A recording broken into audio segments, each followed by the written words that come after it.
The lies I see on the internet about mindfulness, they're unbelievable. Some critics believe it's the spawn of Satan. So we're going to address 5 big lies about mindfulness today. Watch till the end for some bonus tips. You can only practice mindfulness in a quiet space. I really don't have the time or space to go sit somewhere quiet.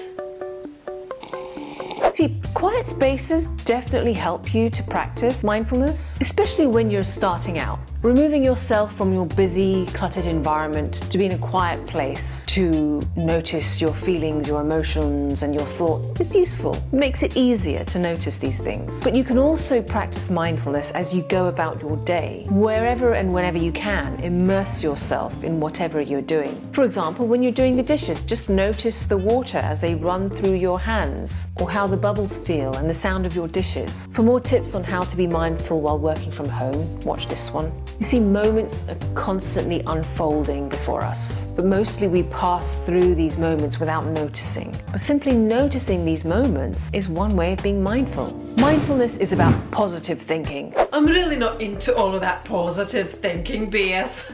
You know what I mean? Mindfulness is not about thinking positive thoughts or sticking a positivity plaster on everything, even not trying to have negative thoughts. When you start practicing, you will soon realize you have very little control over the thoughts racing through your mind. Mindfulness is more about how you relate to your thoughts by observing them and not consuming them, taking them less seriously and not believing them all. When you have a detached relationship, you can untangle from your thoughts, kind of like separating from a toxic partner. Mindfulness is about analyzing thoughts. I'm just not into analysing my thoughts. Mindfulness isn't about judging thoughts, it's more about watching them. You know the way you're standing at a bus stop and you're waiting for your bus and you see these other buses pass by? You just watch them go by. You're not attached to those buses, they're just there. That's more like the relationship with your thoughts. It's not about analysing them. Mindfulness makes you demotivated and less driven. Oh no, not for me. I'm driven, motivated, balls to the wall type. I'm not gonna get after it every morning like The Rock when I'm all mindful.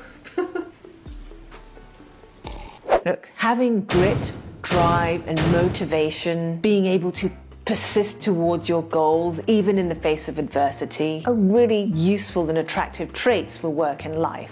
Something so many of us strive for. But it is understandable how thinking that with mindfulness, one of the things you do is you accept what is, and if you accept what is, then that means could be translated to believe, well, it is what it is, and then therefore why should I strive? And it might stop you from pushing yourself to become better. It's understandable that you might think that. However, a study has shown that the reverse is true. Students who reported to be more mindful said months later that they were actually more driven. And these are the bits of mindfulness that actually helps you become more driven. See, now mindfulness is about being non-judgy of you, of your experiences, or your performance, your thoughts and emotions. It's about being non-judgmental about all of those things. And also in this study, being non-judgy was linked to more persistence, which makes sense, right? Because when you're working on goals and doing something you haven't done before, it's going to get uncomfortable. You're going to tumble every now and then. You're going to fall. And if you're non-judgy about your slip-ups and your failures, you're going to keep going. I know whenever I tumble or I have a setback, it's my judgy thoughts that pull me down and keep me down. So it makes sense how it helps you work towards your goals. Another mindfulness thing that helps you be more motivated and achievement-orientated is a concept called awareness, which is your ability to focus your attention on the activities while you're doing it, rather than doing things mindlessly and being caught up in your head. So this ability to be aware actually helps people sustain their interest, to keep going. Mindfulness makes you care less about things. I'm an activist. I need to make the world better. Climate change, social and economic injustice. I need to hold corporates and politicians accountable. And being mindful will just make me not care about anything. I won't do anything.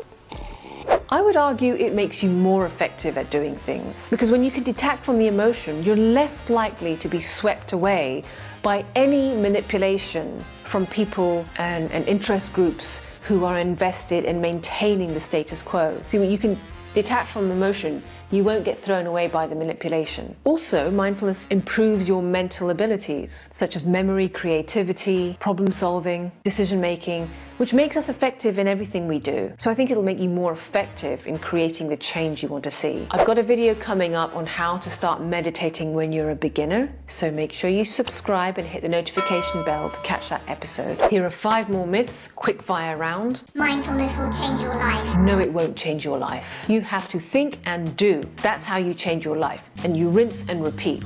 If I go and sit and breathe for 10 minutes, my website is still down and I still have no clients.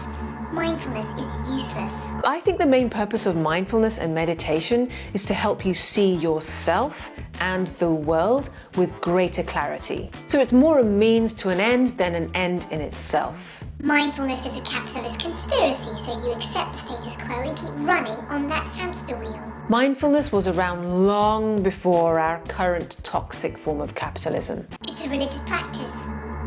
I don't do religion. While various religions do practice meditation, also known as prayer, it really is just a practice. It's a tool. With mindfulness meditation, there is no philosophy or doctrine to follow or accept. My mind's too busy to do mindfulness and meditate. One of the main benefits of mindfulness is that it helps you calm your mind. So it's not necessary to calm your mind before you learn to calm your mind. But what you will find, if and when you decide to get into the practice, you will learn to identify some of the mental agitation that's pulling you down so you can minimize them. But how does mindfulness work? And will it work for you? And maybe you're still not quite clear on what mindfulness is exactly? Sounds a bit woo-woo. Watch this video next to find out what it is and if it will work for you. I don't think it's the right solution for everyone. It might not be for you because we're all different. But you want to know what it's about in plain English. So yeah, watch this episode so you can decide whether or not it's worth your time. Because I know your time is precious. You're a busy person. I'll let you go. Thanks for watching.